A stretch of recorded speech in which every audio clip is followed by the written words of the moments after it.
When my daughter-in-law told me to leave the house, I smiled instead of crying. Not because I wasn't hurt, I was. But because deep inside, I felt I deserved it. It was a rainy afternoon. I remember the way the sky looked, heavy and gray, as if it knew something terrible was about to happen.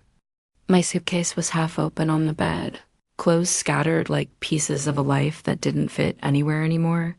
I had lived in that house for nearly 12 years. It was my son's home, my only son, Daniel. He had built it with his hands, every nail and board placed with dreams of a family that would stay close forever. But life doesn't always care about your dreams. It tests you in ways you never see coming. When he married Emma, I thought I was ready to share my son's love. I told myself she would be like a daughter to me. She was kind in the beginning, quiet, respectful, always offering me tea when she came home from work. I liked her. I truly did. But slowly, small things began to bother me. The way she rearranged the kitchen. The way she talked to Daniel. The way he laughed more when she was around. I started to feel invisible, like a guest in my own son's life. And instead of talking to him, instead of trying to understand, I built a wall of pride around my heart. When Daniel passed away 2 years ago, I blamed her. I told myself she hadn't cared for him enough, that she could have saved him if she tried harder. I said things I can never take back. After the funeral, I stayed in that house, convinced I was the only one who truly loved him. Emma stayed silent. She cooked, cleaned, and lived in that quiet sadness, while I filled every room with my bitterness. And then last week, she finally broke. Her voice was trembling, her eyes red from crying. She said, "Mom, I can't do this anymore. Please leave. I need peace." I wanted to scream, to tell her she had no right. But I didn't. I just smiled, zipped my suitcase, and walked out. That night, I found the letter tucked inside Daniel's old photo album. His handwriting was shaky, but the words were clear. And as I read the first line, "Mom, if you're reading this, I want you to know something before it's too late," I felt my heart break all over again, because in that moment, I realized this wasn't just Emma's story or mine. It was his, and it was the last thing he ever wanted me to read. The day after I found Daniel's letter, I couldn't bring myself to open it again. I kept it folded neatly inside my purse, afraid that reading more would make everything real, that it would pull me into a truth I wasn't ready to face. Spent that night in a small motel near the edge of town. The room smelled faintly of bleach and rain. The bed was too soft. The walls were too white. It felt nothing like home. But maybe that was the point. Maybe I didn't have a home anymore. As I lay there staring at the ceiling fan, I thought about Daniel, about the little boy who used to run barefoot across our old backyard, chasing fireflies with a jar in his hand. He'd look up at me with those brown eyes and say, "Mom, I'm gonna catch the stars one day." He was always like that, gentle, curious, and full of light. He never raised his voice, even when life tested him. He grew up wanting to fix everything, to make everyone happy. I suppose that's what made him special. And maybe that's what broke him in the end. When he met Emma. He was 28. She was this bright, quiet girl who worked as a nurse. I still remember the first day he brought her home. He was nervous, almost shy, and she kept smiling like she couldn't believe she was really sitting at his mother's table. We talked for hours that day. I remember thinking, she's polite, but she never understands him like I do. It wasn't jealousy, at least that's what I told myself then. I just didn't want to lose my place in his world. After they got married, they moved into a small rental apartment first. I visited them often, bringing food, doing laundry, trying to help. Daniel always thanked me, but Emma sometimes looked uncomfortable, like she didn't know how to say, "We're fine, please stop." When they finally bought their house, Daniel wanted me to move in with them. He said he couldn't bear the thought of me living alone after Dad passed away. I hesitated, but deep down, I wanted to be close to him again. At first, it felt perfect. We'd have breakfast together every Sunday, talk about his work, laugh at the small things. Emma would hum while cooking, and Daniel would tell her she sang better than the radio.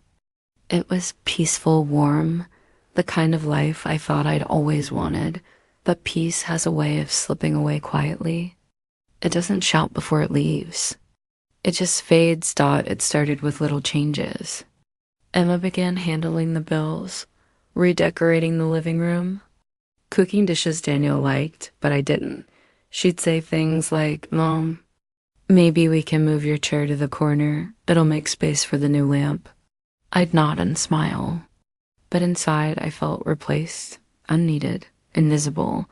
I started to withdraw. I cooked separately, watched TV in my room, and found small ways to remind them that I was still there, that it was still my son's house too. Daniel noticed. He'd sit beside me sometimes and say softly, "Mom, I know things feel different, but Emma's just trying to make this a home for all of us." And I'd answer, "I know, sweetheart. Don't worry about me." But I was worrying. Every single day, the truth is, I miss being needed. I miss being the person Daniel turned to for advice, the one who packed his lunch or ironed his shirts. Watching someone else do those things made me feel old, replaced, forgotten. I started seeing things through jealousy's eyes. If Emma forgot to call me for dinner, I'd take it as disrespect. If Daniel praised her cooking, I'd take it as rejection. I turned every small gesture into proof that I was being pushed out. Still, Daniel kept trying to hold us together. On his birthday, he surprised me with a framed picture of the three of us, me, him, and Emma, laughing in the backyard. On the bottom, he'd written, "My two favorite women." I remember forcing a smile when I saw it. But that night, when everyone was asleep, I took the photo frame off the shelf and put it inside my drawer. I told myself I didn't like the frame, but the truth was, I couldn't stand the reminder that she was now the most important woman in his life. I wish I had known then that I was losing him, not because of Emma, but because of my own pride. When Daniel fell sick a year later, everything changed. It started as a cough that wouldn't go away. Then the fatigue. Then the test results that turned our world upside down. Cancer. Stage 4. I still remember the doctor said it. Calm but final. Emma held Daniel's hand so tightly that her knuckles turned white. I just sat there, frozen, my mind empty. The months that followed were the hardest of my life.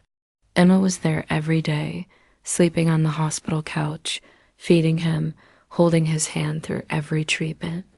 I helped when I could, but most of the time, I just watched the woman I'd silently resented become his only comfort. He passed away on a quiet Thursday morning. Emma was holding his hand when he took his last breath. I was standing at the window, too afraid to turn around. I still hear his last words sometimes.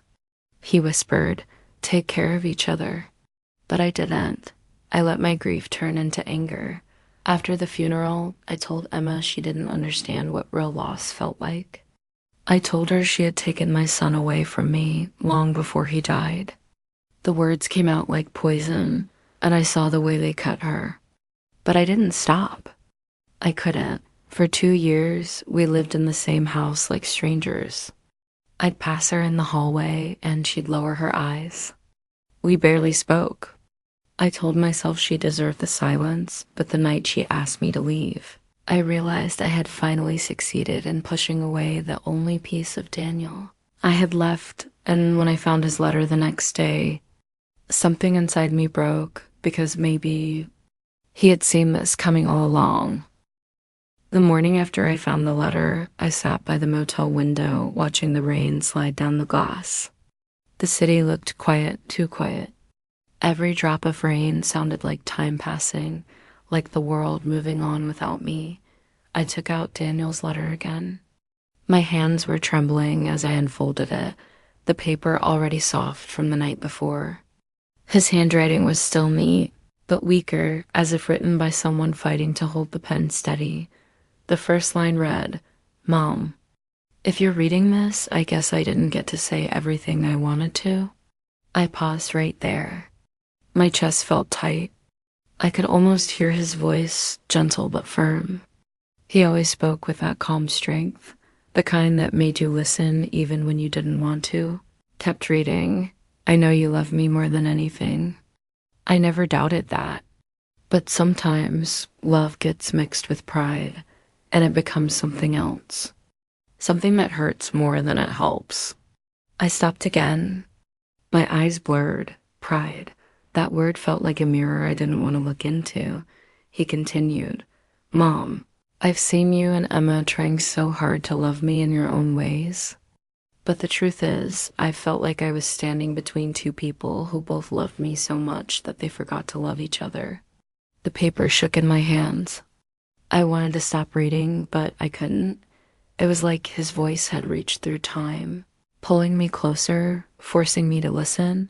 "Emma never wanted to take me away from you. She just wanted a place in my world, too. She's been scared of losing me as much as you have. I wish you two could see that you were both trying to hold on to me so tightly that you started letting go of yourselves." I pressed the letter to my chest and cried. Really cried. Not the quiet, polite kind of crying I'd done at his funeral. This was deep, raw, the kind that made it hard to breathe. I stayed like that for hours. When I finally looked up, the rain had stopped.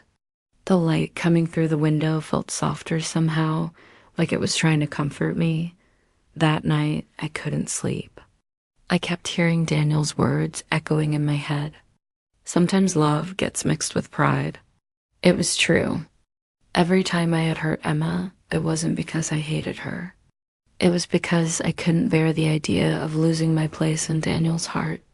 I had confused love with ownership. The next morning, I packed my things again. I didn't know where I was going. I just knew I needed to see Emma one last time. When I arrived at the house, she was sitting on the porch, wearing one of Daniel's old sweaters. She looked tired, her eyes swollen, but when she saw me, she didn't move. I stood at the bottom of the steps, holding the letter like it was something sacred.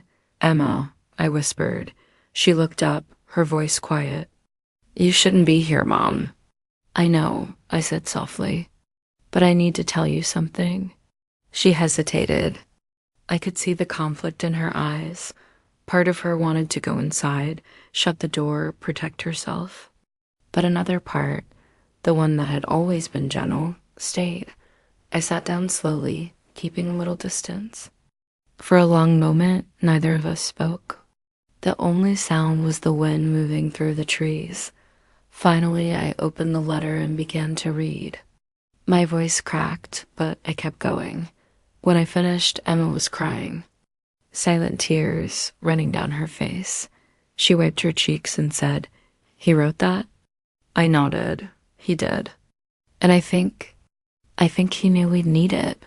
We sat there in silence again, both of us looking at the yard where Daniel used to play. The sun was setting, painting the sky in soft orange and pink.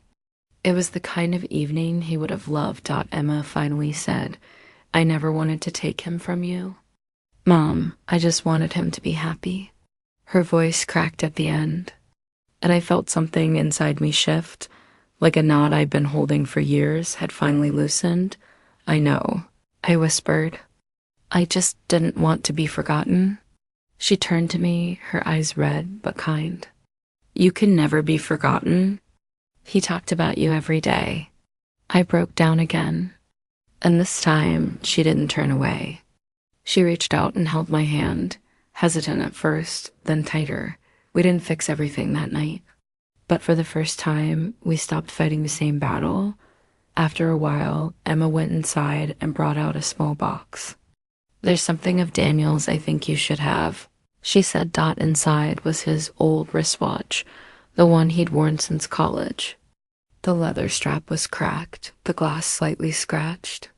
I ran my fingers over it gently. feeling the weight of it, the warmth it still carried. He wore it until the last day, she said quietly. I wanted to thank her, but my throat was too tight. I just nodded. That night, I stayed at the house again, not in my old room, but in the guest room. It felt strange, like walking through the past. Every wall, every photo, every smell reminded me of Daniel. I found myself wandering into his room. Everything was still there, the bookshelf, the desk, the old guitar leaning against the wall. And then I noticed something I hadn't seen before, another envelope, taped to the inside of his closet door. It said, "For Mom, if she ever learns to forgive." My hand shook as I pulled it down. I sat on his bed and opened it. Inside was a single page. His writing was weaker, uneven, but his words were as steady as ever. Mom, I know forgiveness doesn't come easy, especially when love has been hurt. But I want you to remember something. Pain is supposed to pass through us, not stay inside us. When you hold it too long, it turns into something else. Something cold.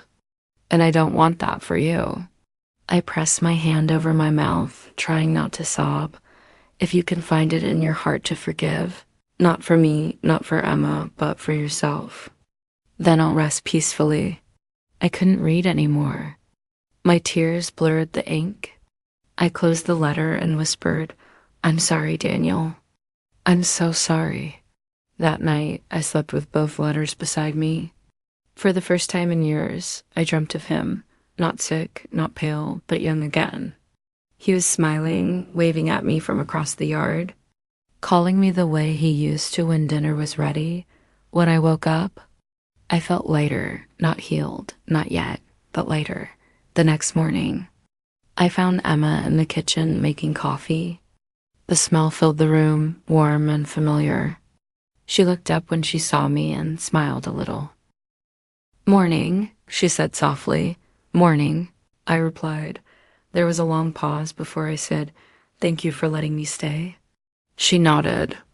I think Daniel would have wanted it. We shared breakfast quietly, like two people learning how to breathe in the same room again. But inside me, something had begun to change. The letter wasn't just his goodbye. It was his way of bringing me back to life. That morning, the house felt different, lighter somehow. The air that used to carry silence and tension now felt soft, almost forgiving. The walls that once seemed cold felt warm again. As I walked through the hallway, I noticed the framed photo I had once hidden in my drawer. The one Daniel had given me on his birthday, the three of us laughing together. Emma must have put it back up. I stood there staring at it for a long time. In the picture, Daniel's arm was around both of us. His eyes were full of life, his smile effortless. Looking at it now, I realized how much I had missed that, not just his presence, but the way he made everything feel whole. Emma came out of the kitchen holding a mug of tea. She hesitated when she saw me. "Would you like some?" she asked quietly. I nodded, and she handed it to me. We sat down at the dining table, the same table where so many unspoken words had once lived. "I couldn't sleep last night," Emma said softly. "I kept thinking about his letters." "Me too," I admitted. She took a slow breath. "You know, Daniel started writing those letters a few months before he passed. He told me they were for when we couldn't talk anymore. I didn't know one of them was for you." I swallowed hard. He must have known I needed to hear it. She nodded. He always understood people better than they understood themselves. We sat in silence for a while. The clock ticked softly on the wall.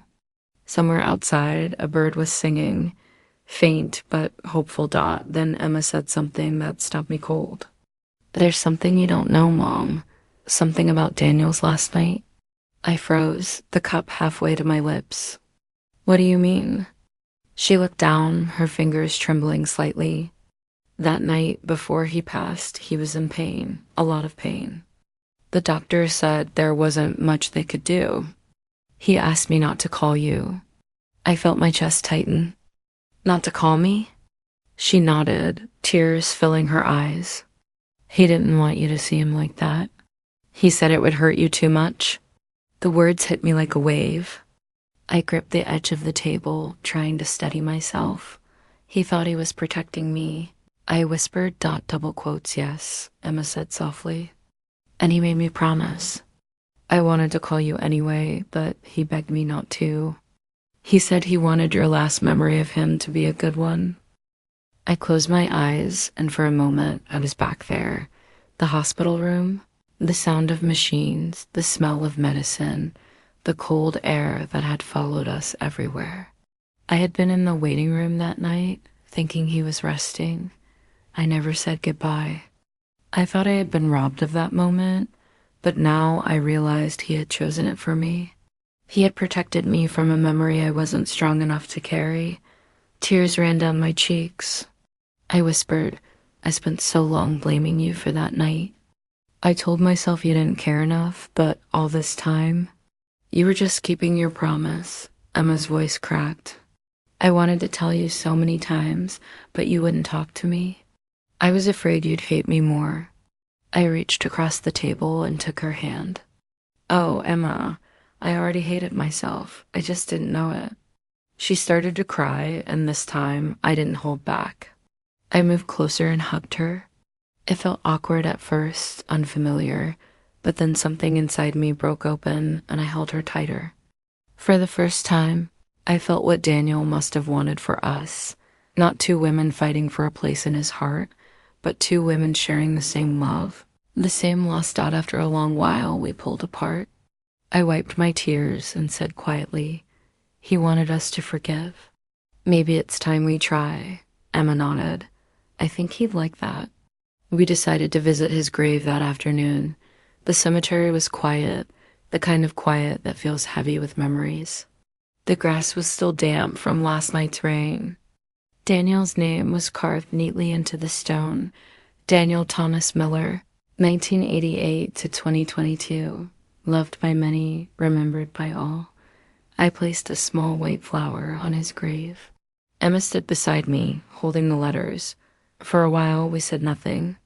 Just stood there, letting the silence speak for us. Then I whispered, I read your letters, sweetheart. Every word, and I understand now. My voice trembled, but I kept going. You were right. Love mixed with pride becomes something painful. I let that pride blind me. I hurt the people you loved. I hurt myself, and I can't undo any of it, but I can forgive. I can finally forgive. The wind picked up slightly, brushing through the trees. It almost felt like he was there, listening. Emma placed the letters gently on the ground. He'd be proud of you, she said softly. I looked at her. No, Emma, he'd be proud of us. We stood there a little longer until the sky began to turn golden. The light fell softly over his grave, and for the first time since he passed, I didn't feel heavy. I felt peace, fragile but real. On the drive back home, we barely spoke. The silence between us wasn't cold anymore. It was comfortable, like we didn't need words to understand what the other was feeling. When we got back, Emma made dinner.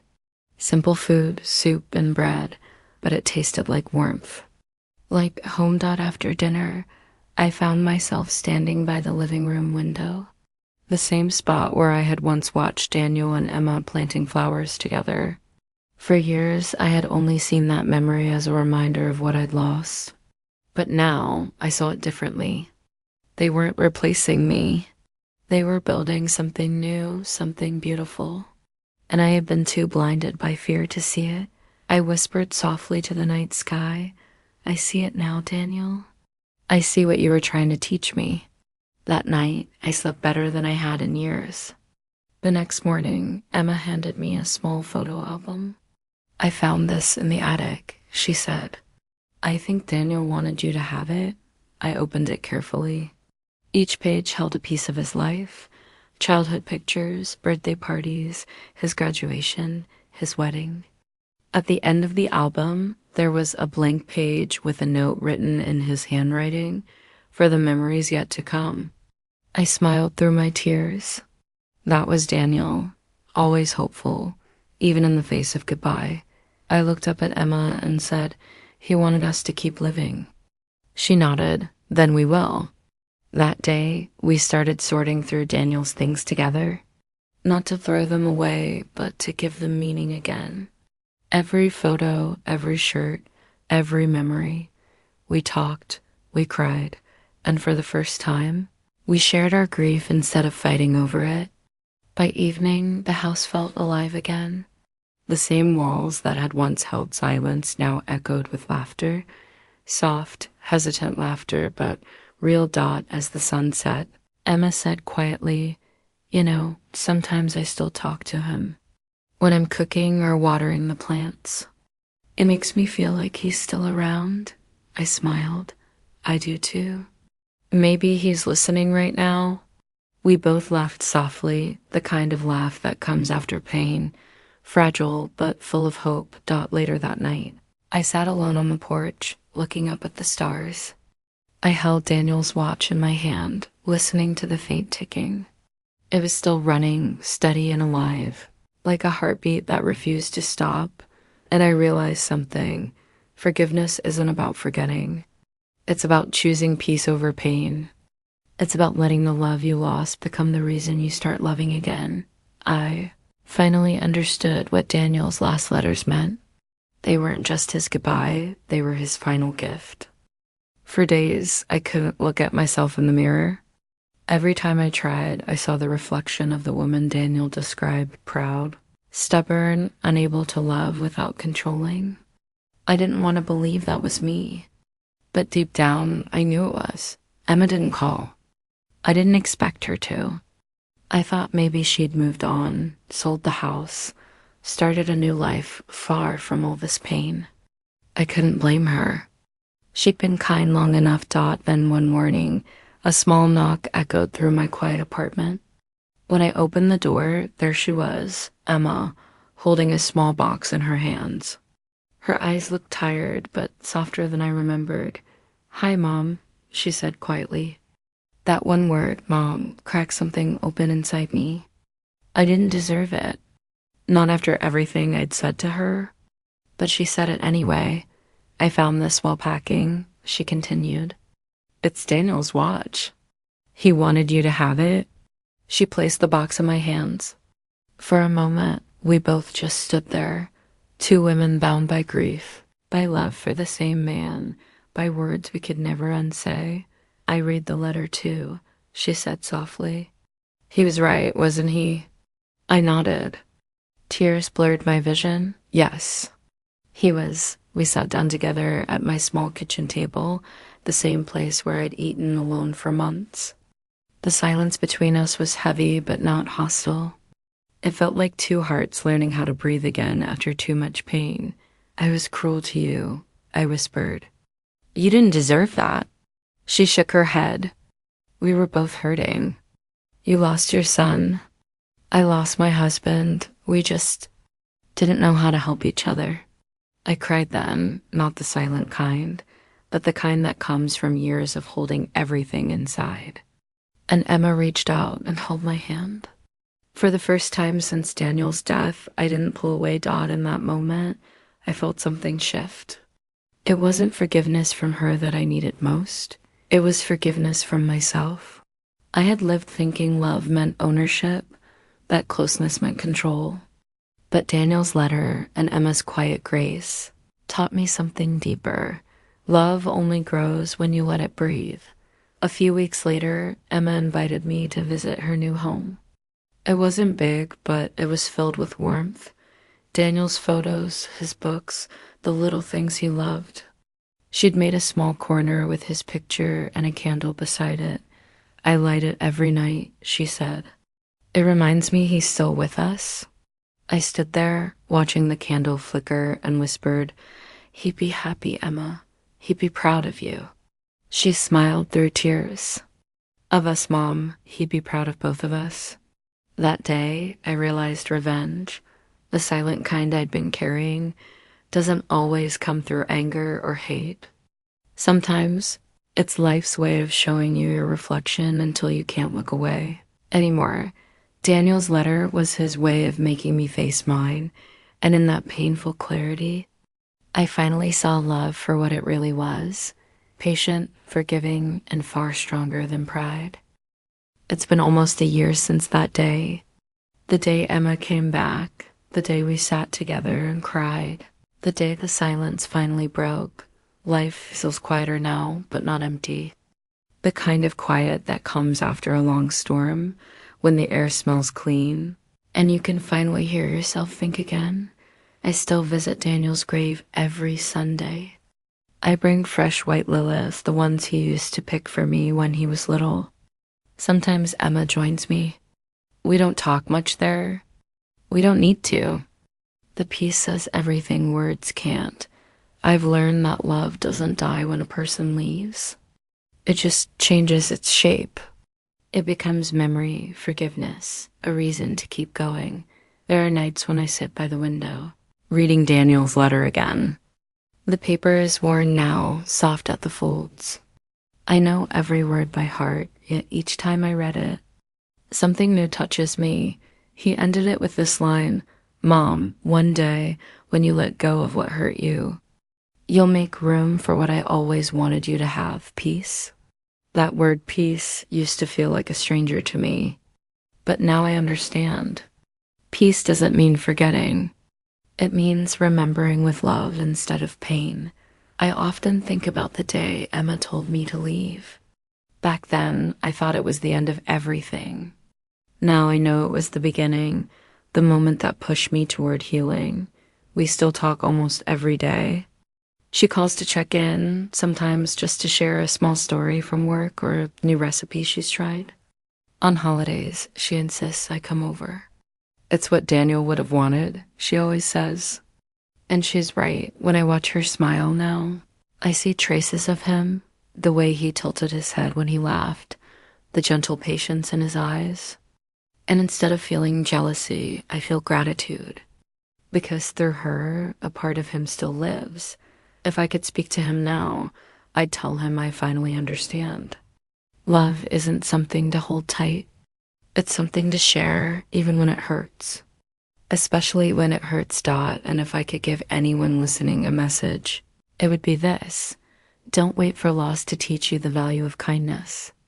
Don't let pride speak louder than your heart. Sometimes the people you push away are the ones holding your peace in their hands, Dot. So every time I light that small candle by Daniel's photo, I whisper the same words: "Thank you, my son. You taught me how to love again." Then I close my eyes, breathe deeply, and let the quiet fill the room, not with sorrow, but with a gentle warmth that feels a lot like forgiveness.